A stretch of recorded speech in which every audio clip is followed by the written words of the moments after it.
Welcome back to another video, folks. This time we're going to be looking at cut settlements from Skyrim, very much in the vein of my Oblivion's Missing City video. What's fun is that there's more than one location to look at this time around. With Skyrim, we find it is missing a few notable settlements that lore and development evidence suggest once existed in some form. So what were these places? Together we're going to go on an investigative journey uncovering Skyrim's cut towns and cities, piecing together the clues to understand these missing settlements. I should add that this won't be a completely exhaustive list of everything cut from every settlement, rather a selection of smaller and larger settlements that were cut entirely, or almost entirely, and a few interesting bits and pieces cut from the larger settlements we see in the finished game. Also, I won't be going into their appearance in Elder Scrolls Online in this video. I want to keep this purely focused on what appeared in Skyrim and how that compares to earlier games in the series. Before we go any further though, I want to thank my Patreon supporters and channel members who help to make these long form videos possible, and to ask that you like, hype, share, subscribe and interact with this video. Every little bit helps the channel massively and is hugely appreciated. With that said, let's crack on with the investigation. Before we start looking at the bigger locations that were cut, there are a few smaller ones that are interesting to touch upon and will whet our cut content appetite, as it were. First off, we have Barley Dark Farm, which was supposed to be located near Puzzling Pillar Ruins. We don't know much about this location other than that the owner was an NPC named Mithorpa Najal, and that the player can still receive letters relating to the location after using a shout near where it was meant to be. Next there was Bear's Cave Mill, which was supposed to be in Falkreath Hold, ran by a former adventurer named Eldie the Bear. The mill's location was planned east of Peak's Shade Tower, south of Pinewatch, and a bandit's note in the final game even mentions the place in passing. Despite not being used, Eldie still has leftover voice lines in the game's files, for example, "Welcome to the Bear's Cave."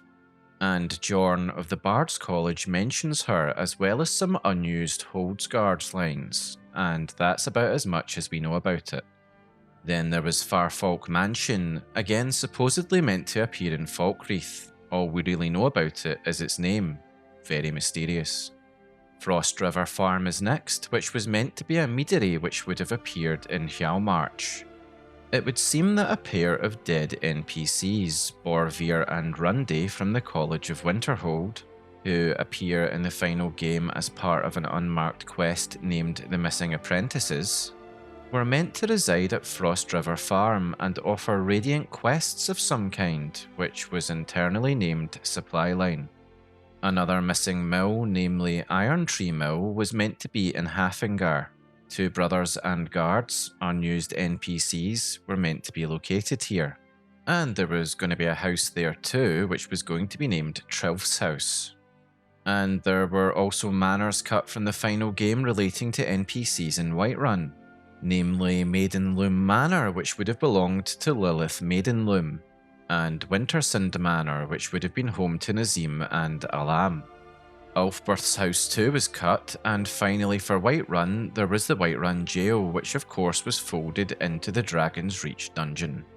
Now, that wasn't an exhaustive list. You will find more on various sites such as the Cutting Room Floor, but it was certainly a few of the more interesting and or mysterious minor cut locations, which gives us a flavour of, and now leads us on to, the bigger and more interesting cut settlements. Our first major stop, or more accurately would have been, is Heljarchen, a village that never quite made it into the final version of Skyrim. Interestingly, Heljarchen has appeared before, albeit in a slightly different form. In the first game, Arena, there was a small Nord village called Heljarchen Creek. In Arena, Heljarchen Creek was a mountain settlement southeast of Dawnstar, ruled by a lady Ingte and rivalled by another village, Lane Tardale. Bethesda's developers drew on these early names when populating Skyrim, and Heljarchen appears to be no exception, albeit with that slight tweak in spelling. So we can safely conclude that the name Heljarchen, which was chosen for a new village originally planned for the Pale, was more likely a nod to or inspired by Arena's Heljarchen Creek. Interestingly, the idea of Heljarchen and residual traces of it do appear in Skyrim as released, but only in a couple of minor ways. The Hearthfire expansion lets players build Heljarchen Hall, a homestead manor in the Pale, borrowing the name for a plot of land north of Whiterun. So we can see that the homestead's name is essentially one of the few things that remain of what was once meant to be a real village. In Universe, there is no mention of any village at Heljarchen in the 4th era. The player will only find the lonely Nightgate Inn in the tundra south of Dawnstar. However, the very presence of that inn is a clue in itself. Why would there be a random coaching inn in the middle of nowhere? The answer? Because originally it wasn't meant to be nowhere at all. It was supposed to be the inn serving Heljarchen. Just as, say, the Dead Man's Drink caters to Falkreath or the Bannered Mare to Whiterun, the Nightgate Inn would have been the community hub of Heljarchen. There's evidence in Skyrim's files too. Though Heljarchen as a settlement was cut entirely, Bethesda left a surprising amount of residual data in the game files that paint a picture of what this village might have been. Some of these are even apparent when playing the final game as released. Visiting the Nightgate Inn, you can still stumble on a few interesting traces. During the Dark Brotherhood quest Recipe for Disaster, you need to interact with the orc chef Balagog Gronolob, who is staying at the inn. What a lot of players might not realise, but be confused by if they stumble across it, is that if you greet him outside the inn and remain silent, he will puzzlingly say to you, "Yes, well, perhaps someone else in the village can assist you." This line is strange because you're left thinking, what village? Balagog is standing in an empty snowy stretch with only one inn and Hadring the innkeeper around. His dialogue only makes sense if a village existed here. It's a small piece of dialogue that Bethesda missed, but it adds evidence that at some stage, Nightgate Inn was indeed supposed to be surrounded by a community. There are some hidden markers also present in the game files that exist as evidence of the cut settlement. At the inn itself, there are two unused markers labelled Centre Marker Heljarchen and Edge Marker Heljarchen still placed in the world. These would have defined the village's bounds for NPC AI packages and patrols, etc., which gives us more broad strokes evidence for the settlement having been defined at some stage. In terms of residential buildings, there are clues there too. The data files include 5 keys with Heljarchen in the name, presumably for the village's buildings and residents. From the names of these keys, we can deduce that the settlement would have contained at least 4 households, 2 farmsteads and 2 houses. At least that's what the clues suggest anyway. And interestingly, beneath the game world, no clipped out of player view at the inn, lies a hidden chest packed with blacksmithing goods, indicating a blacksmith was planned in Heljarchen. Another chest exists in the files, though not placed in game, which has apothecary in the name, evidence that that type of store was planned as well. In the final game, only the innkeeper trades here, and his chest isn't labelled with Heljarchen because it was likely added after the village was scrapped. The presence of these merchant chests gives us an even clearer picture of what the settlement might have looked like, namely that Heljarchen would have had at least 2 shops, a smithy and an apothecary, alongside the inn, forming a small but self-sufficient hamlet. There are other small remnants and puzzling little clues too. For example, apart from the innkeeper Hadring and Balagog the chef, Nightgate Inn hosts a mysterious third resident in the final game, Fultheim, a quiet old man with a concealed rare blade sword. There is absolutely no explanation for him having this sword, which seems a bit strange. Fultheim has no special role, he's essentially an extraneous NPC. I've come across discussions online where fans have speculated about him, is he a retired blade in hiding, but there's no definitive answer.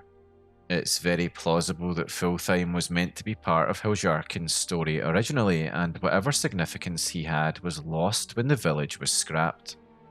And beyond that, there are also 2 unused fishing spot markers labelled with the cut settlement's name and associated with the names of 2 seemingly unused NPCs, as well as clues under the hood of the Civil War questline and other Radiant systems which still reference Heljarchen behind the scenes. What's particularly fun is that General Tullius, Ulfric Stormcloak, and even Arngeir have unused voice lines that could randomly cite Heljarchen as a site of conflict, e.g. one side threatening to massacre the people of Heljarchen if not appeased. So as we can see, there are a lot of cool little clues here, and all these remnants, keys, chests, markers, lines of dialogue, allow us to reconstruct Heljarchen in our minds. It would have been a small village in the Pale, likely along the White Hall's territory, i.e. the Hold of Dawnstar, consisting of an inn, the Nightgate Inn as we know it, a blacksmith, an apothecary, a couple of farms, and a handful of residents. I do love this sort of thing because it feels like a bit of digital detective work or archaeology, that is to say, building a picture of something that no longer exists, from the tiny fragments that remain. Now let's think about what it would have been like if the settlement hadn't been cut. From a player's perspective, imagine coming over the snowy hills to find a cluster of warm lights around Nightgate Inn. A blacksmith hammer ringing out, farmers tending to hawkers or fields adapted to the cold, travellers gathering at the inn. Instead, what we get in the final game is a haunting silence, because we know it was meant to be a lot more than what it was in the end. Knowing that at least 6 NPCs and 4 buildings were planned here makes the Nightgate Inn area feel quite eerie. The inn stands oddly isolated, the surrounding land almost too spacious and empty because you know it was meant for so much more. This emptiness, as we now can realise, wasn't initially a deliberate artistic choice to show the Pale's remoteness, but rather the byproduct of a late-stage deletion. And yet Heljarchen's existence isn't entirely erased in Skyrim's world, as it was something the developers didn't entirely manage to cover up. And as we'll see as we go on through the video, it's not alone. So we could ask the question, why was Heljarchen cut? Bethesda never publicly commented on this decision, at least as far as I could find, which isn't surprising because it isn't exactly a massively controversial topic. But we can speculate on the development reasoning. Heljarchen might not have had a unique enough quest or purpose aside from flavour and Radiant activity. Not only that, it sits roughly between Windhelm, Winterhold and Dawnstar. We speculated earlier that it wasn't deliberately meant to be a remote area initially, but perhaps the designers felt that keeping a village there made the world too dense or diminished the sense of wilderness in the Pale's midsection, keeping the remoteness as a byproduct of deletion rather than the original plan. And in a very real-world sense, there's scope creep. Implementing Heljarchen would require voice acting its NPCs alongside other administrative tasks and so on and so forth. If the settlement and associated activities weren't that critical, it probably became an easy cut when narrowing the scope of development work. But I think if I were to choose a specific reason as the one I'm most convinced by, it's the vibe it creates. By removing Heljarchen, Nightgate Inn becomes one of only 2 truly remote inns in Skyrim. The other we'll be looking at shortly. This gives Nightgate a special, lonely atmosphere, the perfect hideout for a Dark Brotherhood target. I would say I'm most convinced by the idea that the developers decided this remote vibe was more valuable than another generic farming village. If that was indeed the decision-making process, then it becomes more amusing that Balagog's line about someone else in the village slipped through, because it momentarily confuses and dispels the very isolation they were looking to create. Whatever the case for Heljarchen's removal, there are certainly enough clues for players to reconstruct what it might have been. And if Heljarchen is a village that vanished without a trace of its name officially left in the game, Old Hroldan is a different case. Here the name survived, but the settlement did not. Old Hroldan is actually mentioned in Tamrielic lore long before Skyrim. Old Hroldan holds legendary significance. It was the site where Tiber Septim, then named Xiaote Earlybeard, won a key battle in his rise to power. The inn at Old Hroldan proudly claims Tiber Septim slept here. In the game's Ghost of Old Hroldan quest, a ghost of one of Tiber's men appears, mistaking the player character for Tiber Septim. All this tells us that Old Hroldan was a real settlement in ages past, a fortified holding in the Reach, guarding the strategic route south onto Falkreath and then on to Cyrodiil. Yet when we arrive there in Skyrim, what do we find? Just the Old Hroldan Inn, a solitary roadhouse with no other buildings around. How did a whole town shrink to one tavern? The game itself offers no explicit answer. The innkeeper Adis mentions her family has kept the inn for generations, but there's no talk of a town that was lost. One might assume Old Hroldan, the town, simply fell into ruin long ago, leaving only this inn as a remnant. Old Hroldan, like Heljarchen, was clearly planned to be more than what we see. The developers originally treated Old Hroldan as the name of a village or site, and the inn itself had a different name. The tavern was going to be called the Hanged Man Inn. Many game files, markers, factions, etc. still refer to it by that name. For example, the map marker you discover is named just Old Hroldan in the final game, no inn in the label. That's because originally Old Hroldan was the village's name and the inn was a sub-location within it. At some point, Bethesda scrapped the broader settlement and simply let the inn inherit the location name. It's as if they deleted the town but forgot to rename the map marker, hence on your map it looks like a place, not specifically an inn. This oversight suggests a somewhat rushed cut, and yet on the flip side, unlike Heljarchen, the developers removed almost all NPC traces of an Old Hroldan village. We don't find a list of keys or merchant chests for houses here. That implies that rather than a rushed late cut, Old Hroldan might have been cut fairly early before they populated it or did much of the admin work that was done with Heljarchen.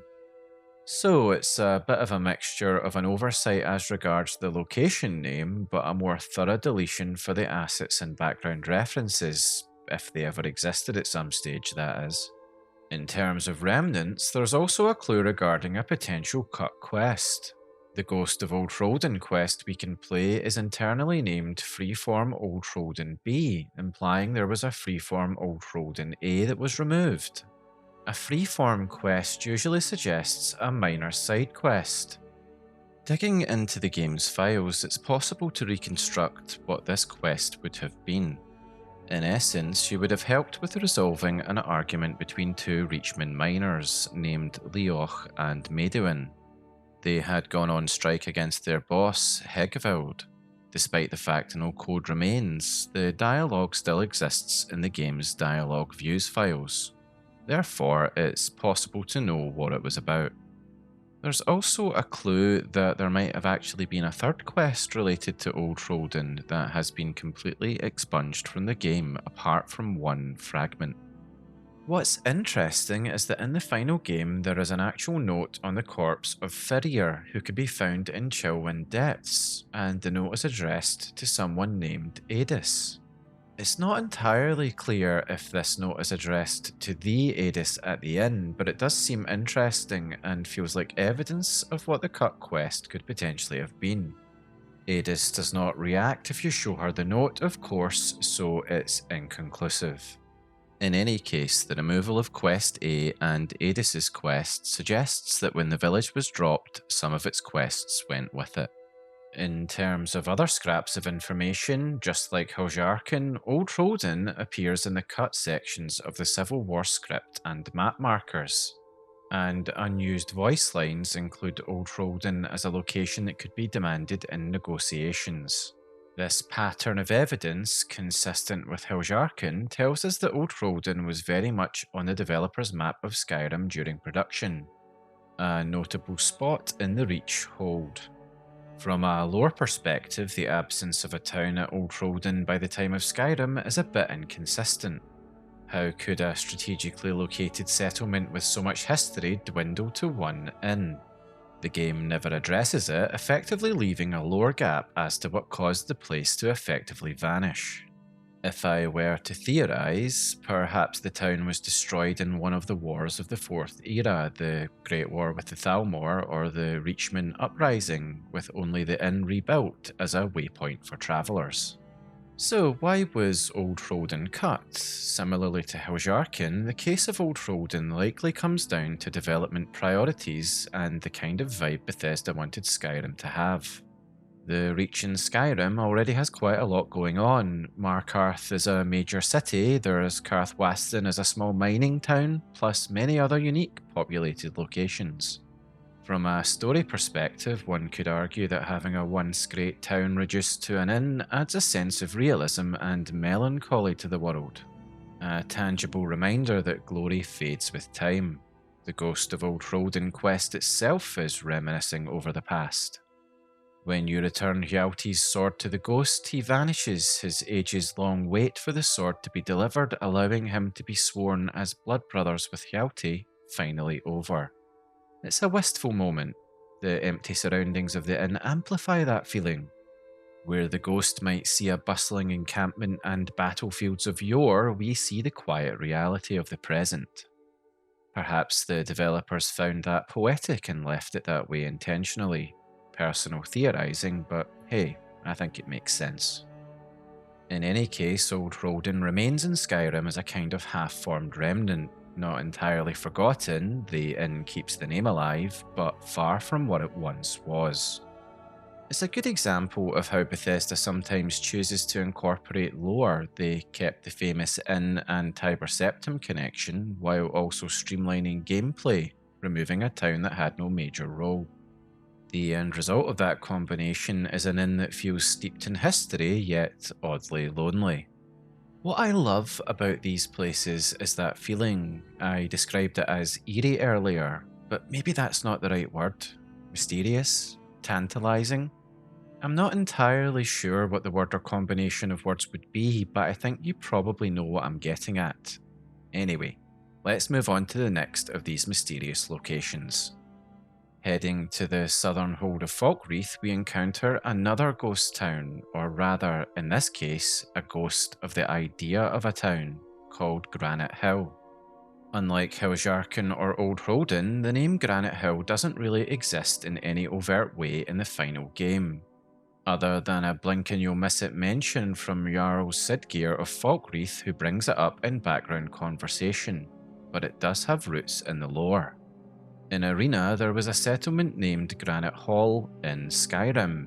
The slight name change in Skyrim from Granite Hall to Granite Hill is similar to the pattern we've seen so far, with cut settlements tweaking old names. Maybe Hill sounded more natural, or maybe it's part of the idea that names change over time, as in the real world. Arena's lore isn't widely detailed, but it places Granite Hall as one of the towns in the province. We know a little bit about it. The ruler at the time of Arena was called Duke Fenrod, and the town had a rivalry with another settlement named Oakwood and also Karthwasten Hall.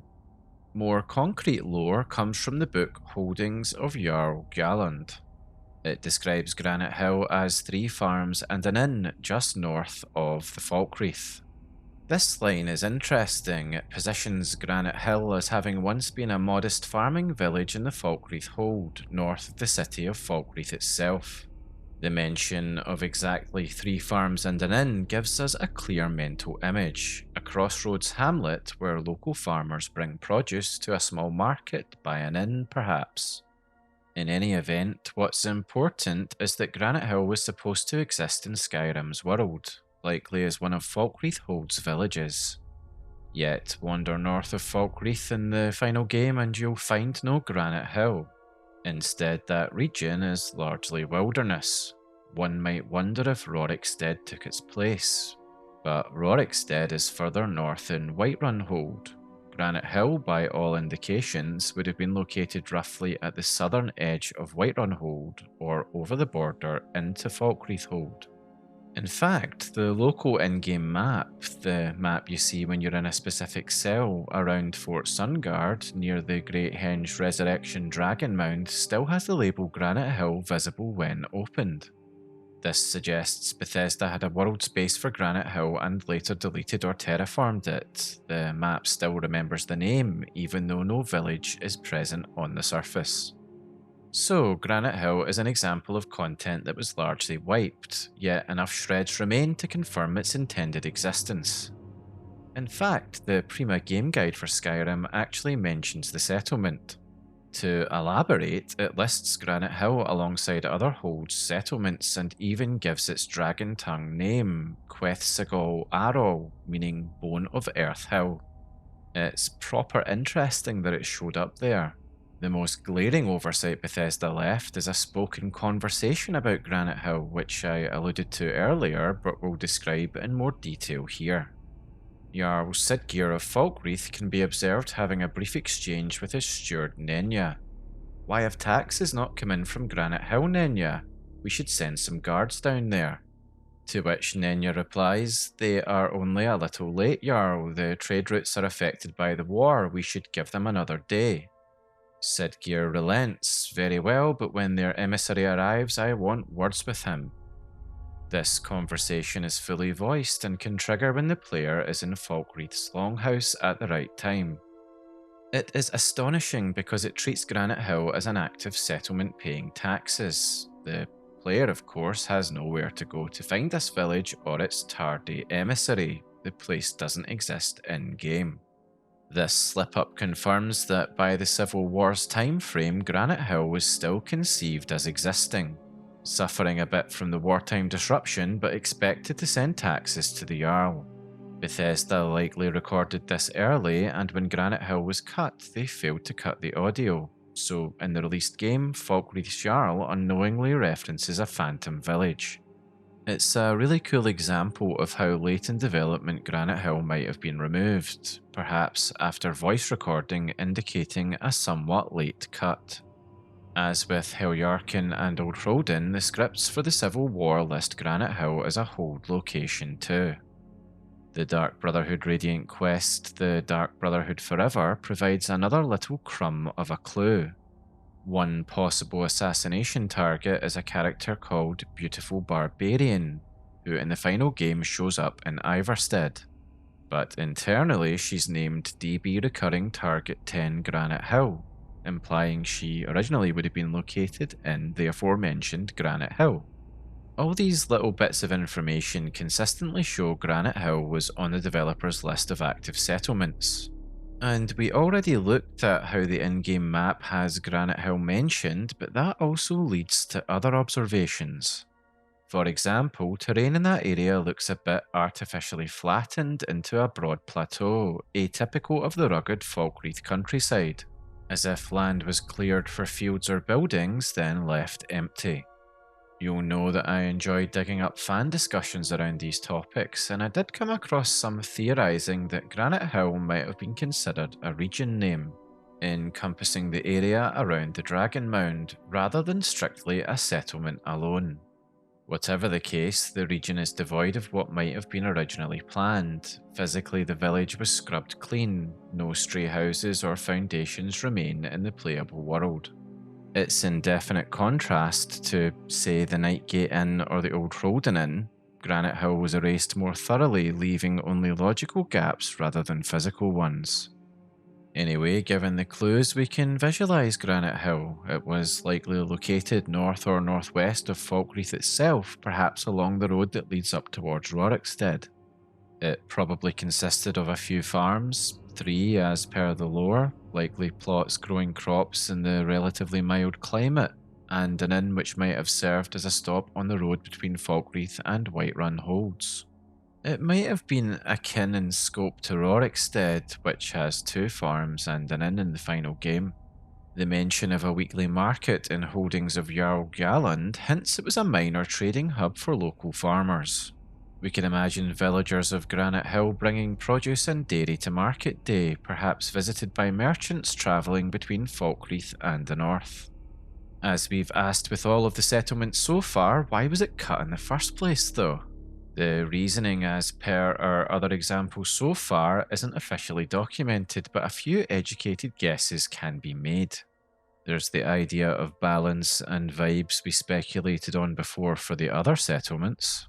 Specifically, in this case, Old Hroldan Skyrim is depicted as a sparsely populated, forested frontier.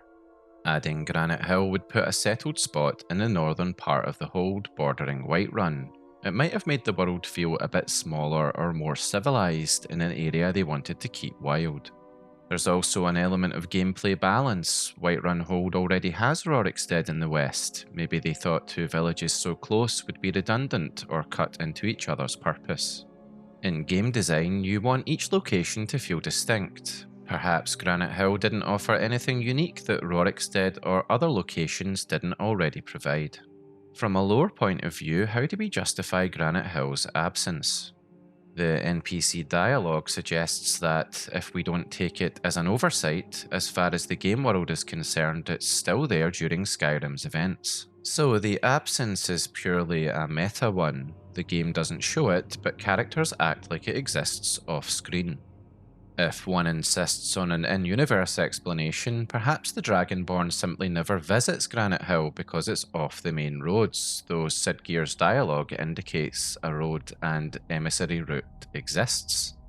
Or maybe, due to the Civil War, travel to Granite Hill was cut off and the village could indeed be suffering. Maybe bandits overran it.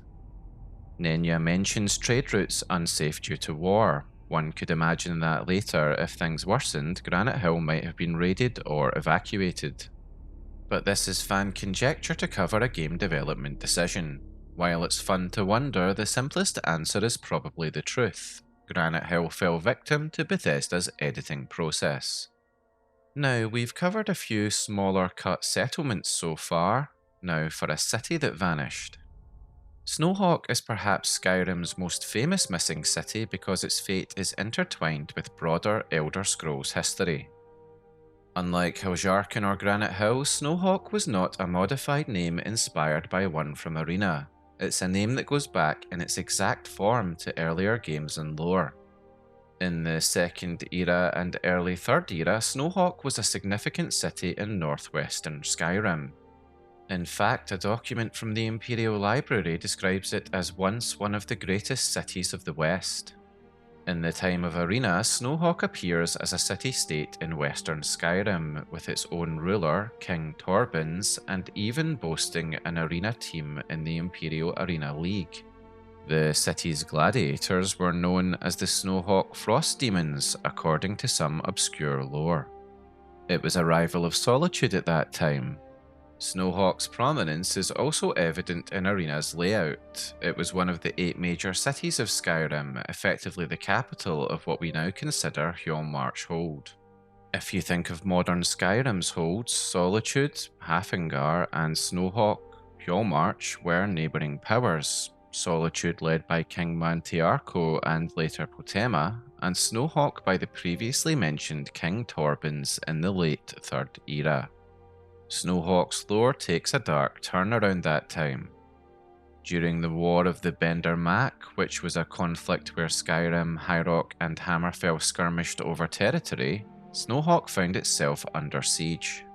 An account titled Skyrim in the New Era by the author Soren Longtooth, presented in an obscure unofficial text published by former Morrowind writer Douglas Goodall, tells us that Redguard forces allied with Orc mercenaries besieged Snowhawk for several months. They failed to breach it by force, but then something inexplicable happened. In Frostfall of 3rd Era 397, Snowhawk's mighty stone walls fell into shadows. Essentially, a magical calamity struck. All the worked stone of the city simply vanished, as if swallowed by darkness. One day the city was there, the next, every wall, every fortification was gone, leaving the buildings and people suddenly undefended. Though the Red Guards denied responsibility, the Nords believed some foul magic was at play. With its defences literally evaporated, Snowhawk could not stand. By the early 4th Era, virtually nothing remained of the city. The survivors mostly fled to Solitude, Whiterun, or Karthwasten. In the aftermath, what had been Snowhawk was commemorated by establishing Fort Snowhawk in the 21st year of the Fourth Era on the site, as a memorial garrison perhaps and a token presence in Heljarchen. The Imperial Library text suggests that Snowhawk's fall led to Morthal rising in prominence. It had been a smaller town in the marsh. With Snowhawk gone, it effectively became the hold capital by default in later years. Now, it's worth underlining once again, the account described just there is from an unofficial source and not an in-game book, but it is documented on the unofficial Elder Scrolls Pages wiki. In official in-game lore, Snowhawk is barely mentioned. Skyrim's loading screens or dialogues do not tell this story. Bethesda left it quite mysterious. We do know that by the time of the Oblivion Crisis, Snowhawk was no longer an active city. There is mention of a settlement just outside the city of Snowhawk in Oblivion. The Whispers of Death Dark Brotherhood quest will sometimes inform you that someone from there has prayed to the Night Mother, which suggests some kind of remnant near the original ruins. I did also come across some fan discussion online that the Infernal City novel, set shortly after Oblivion, name-drops Snowhawk as a ruined place. However, I read the entire novel just to be sure and found no such mention, so that can be debunked. And finally, the Pocket Guide to the Empire, 3rd edition, which came with the Oblivion Collector's Edition, doesn't list Snowhawk among Skyrim's current holds at that time.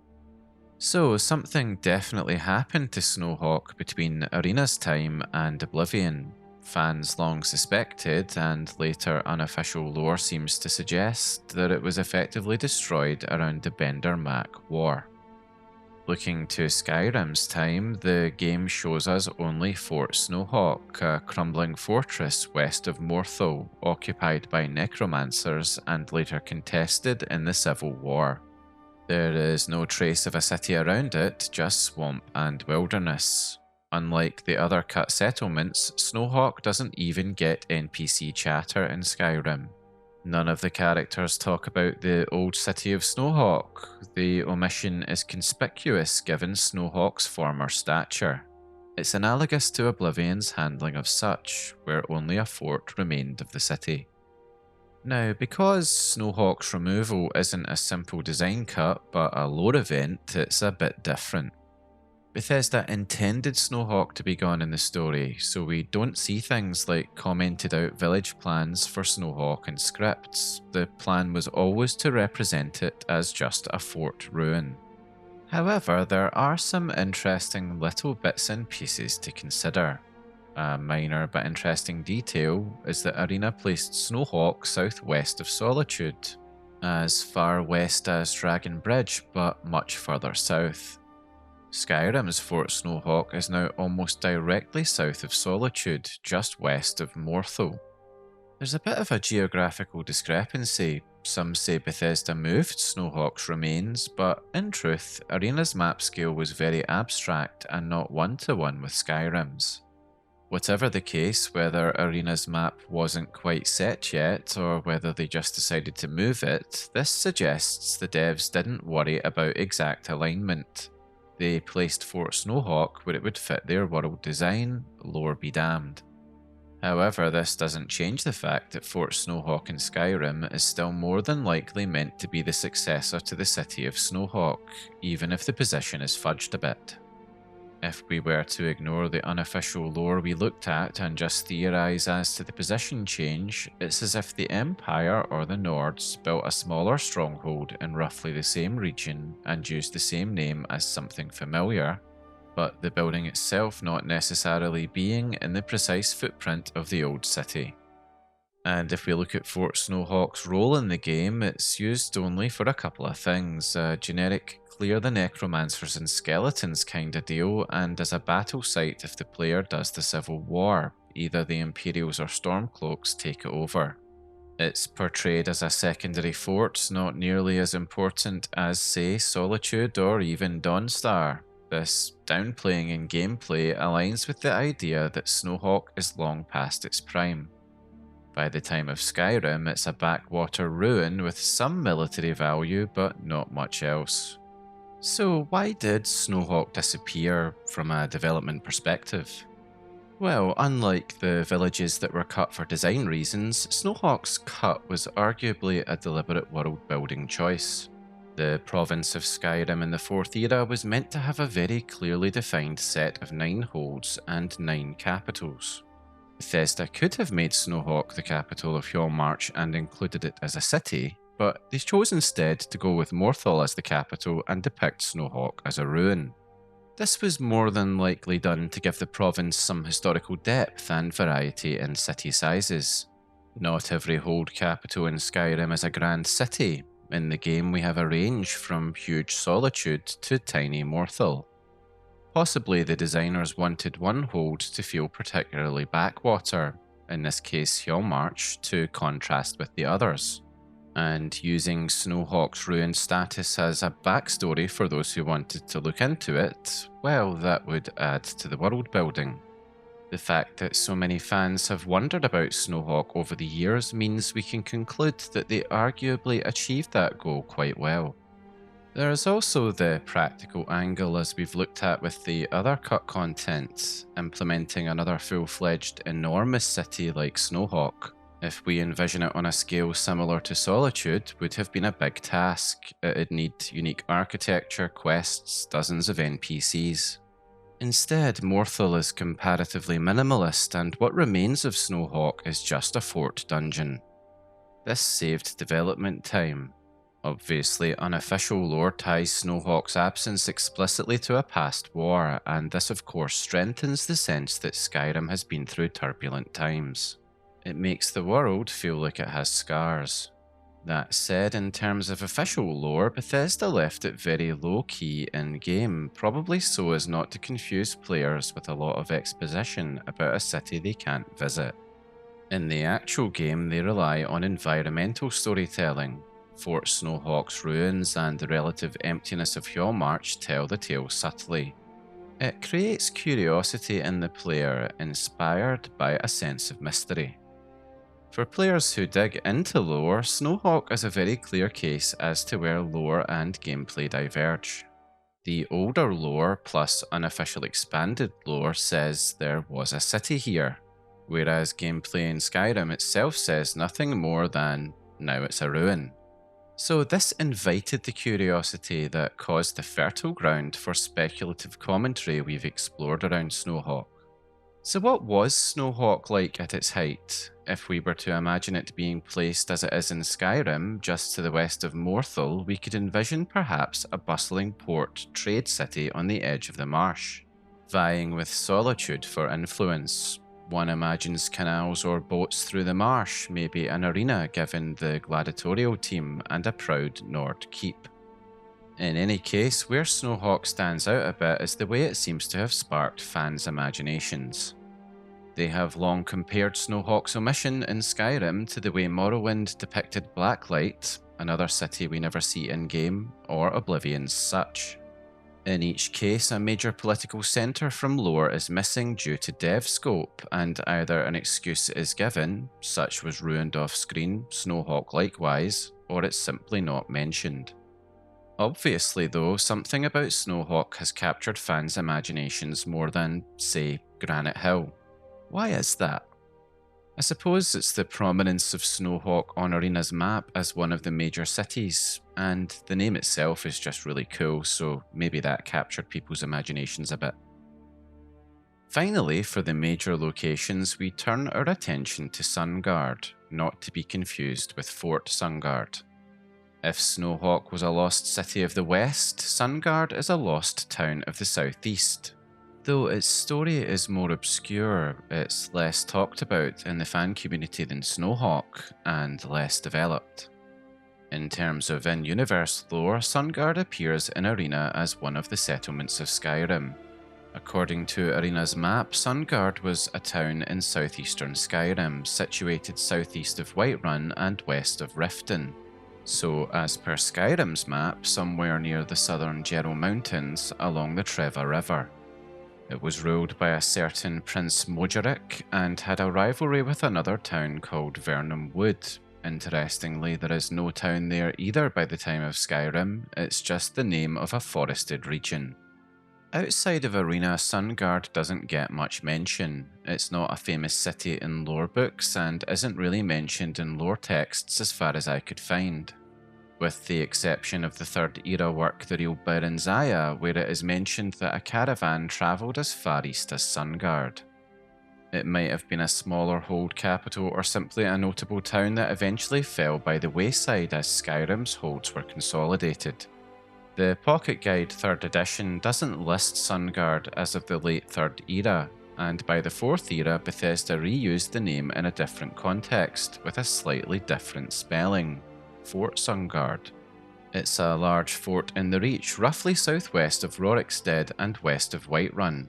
This is interesting because Fort Sunuard's location is far west of where Arena's Sunuard was supposed to be. It seems the developers took the cool name Sunuard and assigned it to a fort that guards the Karth River Valley, perhaps because it faces a lot of sun or simply because it sounded fitting. There's no indication that Fort Sunuard in the Reach is the same site as the old town of Sunuard. If anything, it's blatantly absolutely not. It may just be a spiritual successor in name. What's interesting though is that players have consistently over the years pointed out how Sunuard seems much bigger than it should be for a nondescript fort. Some have said it seems like it should be a village or something more significant and blatantly asked the question, what's up with Fort Sunuard? I must admit to having wondered this myself when playing the game originally. That being said, there's no reference to any Sunuard in game except in reference to the fort, and this is mainly due to it being a strategic location during the Civil War. And since Sunuard as an actual town was not implemented as a town in Skyrim at any stage we know of, there are no obvious cut content markers like keys or NPCs. The only tenuous evidence of its conceptual existence in Skyrim is the fort name's similarity to the town in Arena. So maybe the presence of Fort Sunuard in the game is just that, simply a referential nod to Arena. Looking at the other fort names which have tie-ins with Arena, we see a pattern forming which suggests the devs deliberately wanted to include Easter eggs of Arena locations. We see this with what we've looked at already, Fort Snowhawk for instance, and some we haven't yet touched on, Fort Newgrad. Newgrad was an Arena village name, and Fort Dunstad. Dunstad Grove was an Arena too, etc. So by turning Sunuard into a fort, they at least kept the name in play. Taking all of this together, what happened to the town of Sunuard as it appeared in Arena? Well, after the Imperial Simulacrum, the structure of Skyrim's holds changed. Perhaps Riften absorbed the region that Sunuard once governed, and the population moved there. Or it might have been abandoned and destroyed in some conflict. By the 4th Era, nobody in Skyrim references any settlement by that name, only the fort. It's as if the former settlement itself is long forgotten. Now, we could theorise that the fort bearing its name in the Reach suggests a possible cultural memory. Maybe Nords named that Fort Sunuard in honour of an old stronghold that once guarded Skyrim's sunny southern passes. It's speculative, but the lack of info gives us leeway to imagine. The word Sunuard itself sounds like it could mean Guardian of the Sun or Guarded by the Sun. Since we know that the original town was near the border of Cyrodiil, perhaps it got a poetic name about guarding the land under the sun's gaze. But what about a development perspective?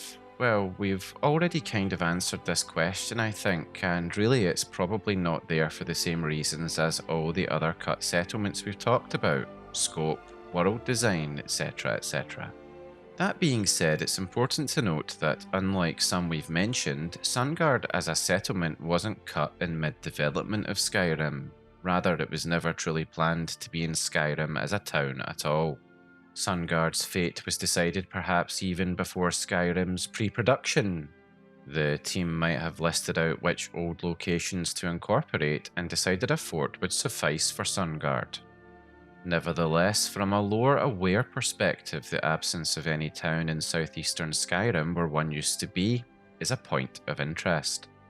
It suggests that part of Skyrim became less settled over time. Today, the area east of Whiterun and west of Riften is dominated by wilderness. It's tantalising to think there was a whole town there at some point. In the end, Sunuard only remains as a geographically displaced shadow from the past. If you stand on the ramparts of Fort Sunuard in-game looking east towards the distant throat of the world, you might wonder if somewhere beyond those mountains the old town of Sunuard once thrived under a warm sun. Now only the fort's cold stone stands, and even that is contested by bandits until the war decides who claims it. Even the fact that not every detail of the Elder Scrolls lore could be visualised in the game has a bit of a positive impact on the vibes. Some exist only in names and memories, allowing players to embark on little historical archaeological trips like this. It's fun to look into this kind of thing. I want to briefly touch upon Stonehills now, which actually appears in Skyrim as a mining settlement. Not much to look at, to be honest, and vastly reduced from the thriving town it was in Arena. I'm just doing a quick mention of it because it isn't strictly cut. I mean, it exists with the same name, it's just a shadow of what it used to be. But for completeness' sake, I wanted to mention it as a settlement that crossed over from Arena's Skyrim map. You can, of course, if you wish, look up details about Stonehills as it appeared in Arena on the Elder Scrolls Wiki or the UESP. Before moving on, it's worth addressing a cluster of places and interpretations that sit slightly outside the main thread of our discussion so far. These aren't contradictions of what we've covered, but alternative ways of interpreting the same fragments of lore, development history, and geography. In several cases, the disagreement isn't about whether a place existed, but how seriously we should take its original placement, name, or even its status as a settlement at all. From my explorations of discussions among the fan community, a recurring position among lore analysts is that the Elder Scrolls Arena should not be treated as geographically reliable in the modern sense. This isn't a claim about Arena being non-canon in its entirety, but a more limited observation. Arena establishes existence far more reliably than location. The game offers almost no in-world geographical grounding beyond its abstract map. You cannot walk between towns, travel between named locations is handled exclusively via the world map. As a result, directional placement and distance are mechanically meaningless in a way they are not in later titles. This problem is compounded by clear inconsistencies between Arena and later games. Daggerfall City, for example, appears on an exposed ocean-facing peninsula in Arena, but in Daggerfall it is firmly situated on the inner coast of the Iliac Bay. But then on official later maps it does appear closer to its Arena location, as it also does in Elder Scrolls Online. It's jumping all over the place. And what we speculate to be Aldrun in Vardenfell, which is called Oldrun in Arena, appears in the southeast of Vardenfell on Arena's map, yet is placed on the western side of the island in Morrowind. In practice, later games consistently override Arena's geography and nomenclature rather than the other way around, but maps seem to confirm Arena's locations. Because of this, and despite the contradictions, some argue that Arena's value lies primarily in confirming that a name or place once existed, not in telling us where it should be plotted on a 4th era map.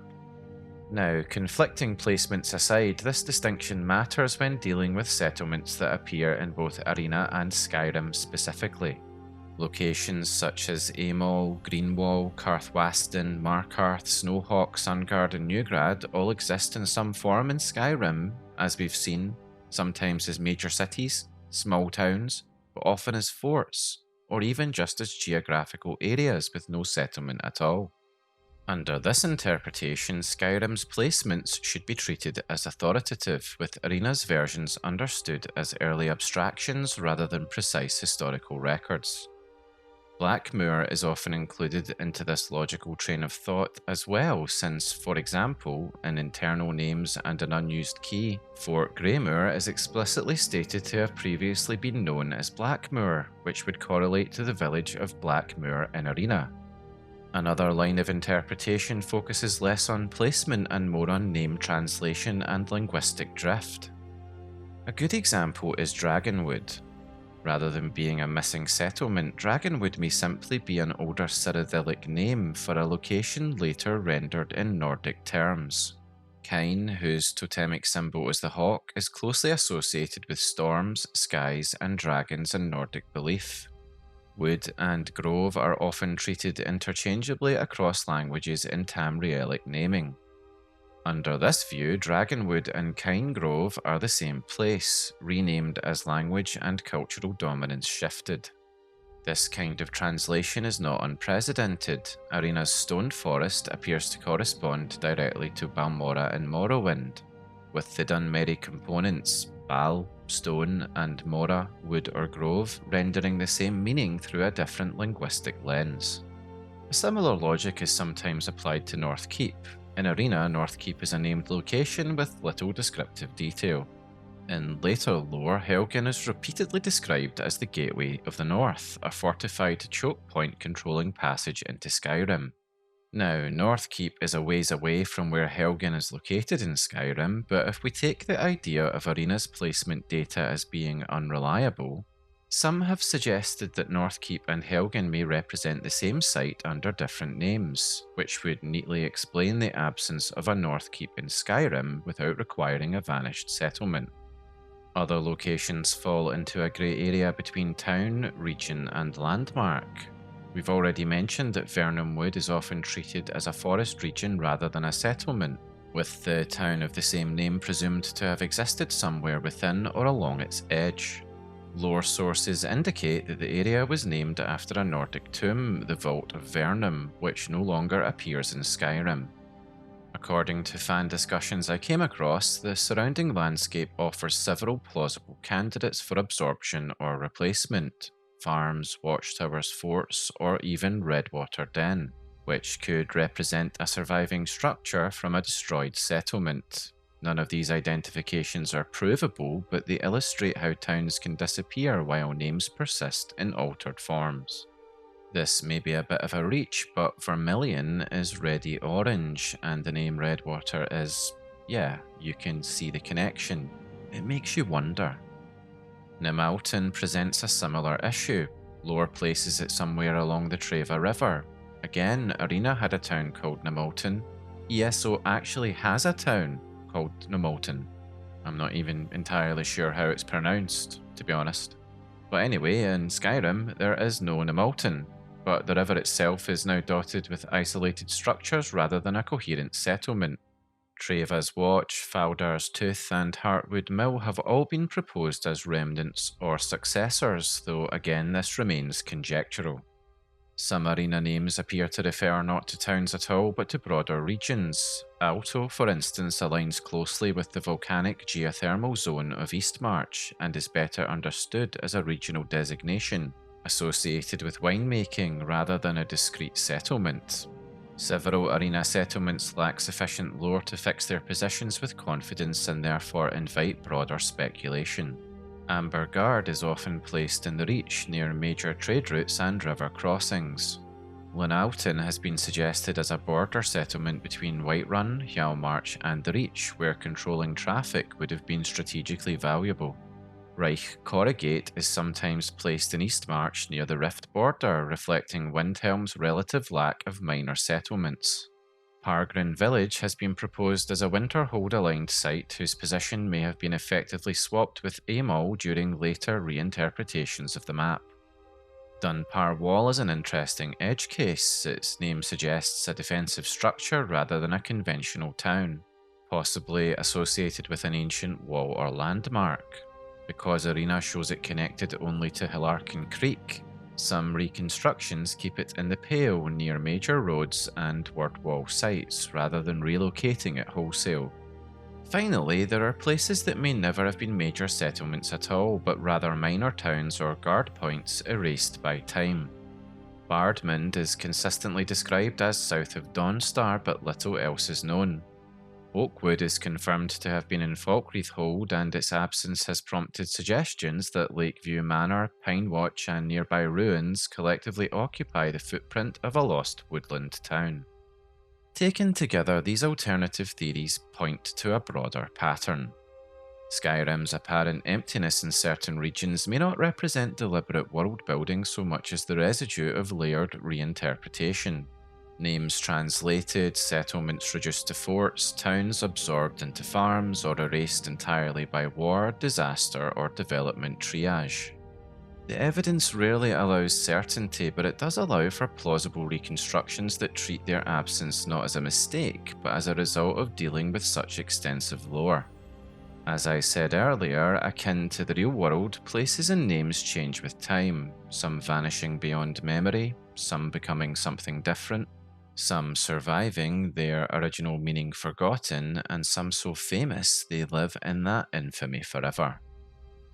So we've come to the end of our investigation of Skyrim's cut settlements, and we've covered a few other things besides, I think, and dug into some quite obscure lore and interesting fan discussions. There is no point rehashing the entire video, so it only remains for me to say I hope you enjoyed this digital archaeological journey into both in-universe and development history, along with the theory crafting and imagining, etc, etc. Anyway, there'll be more of this sort of thing to come. So, I'll see you next time.